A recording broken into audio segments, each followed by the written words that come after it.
think the party needs to assess its role in government. I think a profound lesson must resonate across the membership of the Labour Party.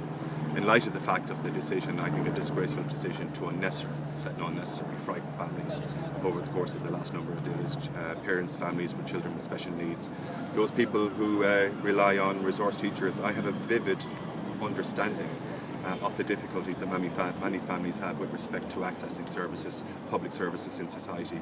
And if the Labour Party stands for anything, it has to assess, does it stand for people who can't protect themselves in these difficult times? That's a decision fundamentally that the Labour membership will have to assess. But if Fine Gael have the majority in government and they're obviously not listening to Labour, should Labour just...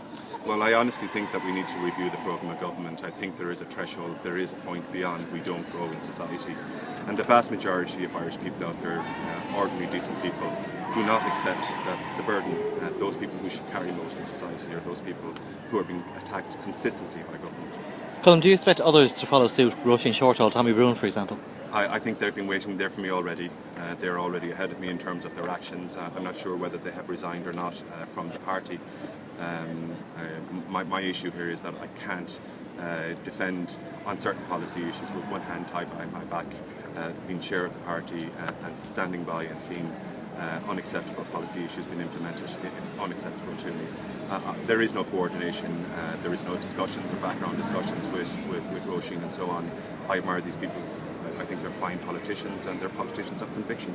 Sorry, I arrived here late, but some might argue, would you not be a greater thorn in Eamon Gilmore's side by remaining in the party and as chair of the party? I have thought long and hard how best I can represent my constituency and to represent on policies that are important to my own value system. Again, as Fiach has said earlier on, I think it's a charade to have one hand tied behind my back as chair of the Labour Party and watch policies being attempted to be implemented that fly in the face of our own value system. I would much intend to obviously oppose those policies with transparency and honesty. Have you not played into the Taoiseach's hands by resigning as chair? I'm sure that there's probably a cork being popped somewhere over in Ivy House, and I know that the perception of conflict is one of great discussion amongst my friends in the media. This is not about Colm, Keaveney or Eamon Gilmore. There are people out there who rely and depend on their politicians to hold the system to account.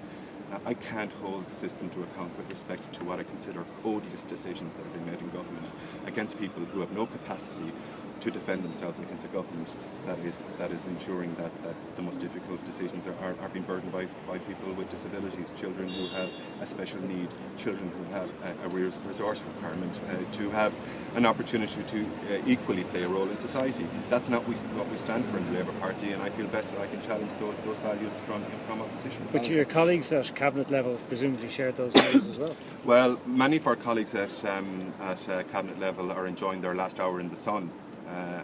For me, I'm not a number chaser. I'm not going to try and please certain people in Sandymount. This is an issue of national importance that we represent the vulnerable people in society. I don't chase numbers, I don't chase polls. We do the right thing by instinct and by mandate. We went out prior to the last general election and made profound commitments to the Irish people about Labour's role in government. And I want to ensure that those commitments are going to be honoured by highlighting and challenging breaches of that faithful commitment on many policy issues. Would you agree with Patrick Nunty that the Labour members of Cabinet are putting their own careers ahead of the good of the party and the country? I wouldn't be in a position to say so. I have a relationship that's peculiar with the cabinet. They don't speak to me since I voted against the budget. I have a relationship as chair of the party where when I enter the executive of the Labour Party, the party leader will stand out or I'll have to stand in. So there isn't any joined up relationship there. There is a disconnect. And as the trustee of the membership of the Labour Party, of the thousands of good people who go out, who knock on doors, who make promises on behalf of government, I think the honourable thing to do is for me to stand aside and for people to reflect on their cabinet ministers, not on Colm. Colm's not the issue. Colm, where to now? Where once you represent your constituency? Are there opportunities with other parties maybe? That is not something I've ever considered, or would I take a communication from any other political party on. Would you consider setting up your own party? I have a party at home of 3 children and a wife, and that's the only party I'm interested in at the moment. So you plan to stay independent? I plan to stay independent, yes. Have you spoken to Eamon Gilmore about your decision today before you made the announcement? I've communicated to Eamon Gilmore and to the membership of the Labour Party just as we precipitated this well-orchestrated and well-managed press conference. Colm, are you leaving the Labour Party for good, or do you see yourself ever coming back into it? Because you did previously leave the party in 2007. Not in a dissimilar situation. At the moment, politics for me is one day at a time. It's based on obviously remaining faithful to our policies, and the issue of the Labour Party, the Labour brand, is something that I believe that the Labour membership need to reflect upon as soon as possible. I can't do crystal ball politics. For me, it's one day at a time. I don't obsess about the next general election. I don't live in fear, unlike many people around here. I'm not paralysed about the next general election. It's about achieving what we can do in one day, and whatever decision I have to make in the future with the Labour Party or any other political party, I was delighted to talk to you then.